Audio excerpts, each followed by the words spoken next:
Hi guys, in this video we're going to take a look at how you can enable or disable lossless audio for music audio quality on the iPhone 12 or iPhone 12 Pro.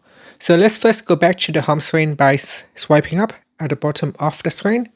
In here you want to tap on settings, and in settings we're going to go down and tap on music, then go down and tap on audio quality.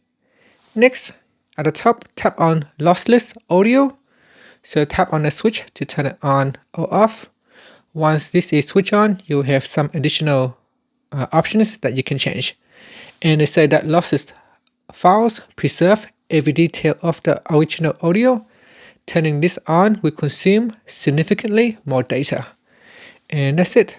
Finally, you can swipe up to go back to the home screen. Thank you for watching this video. Please subscribe to my channel for more videos.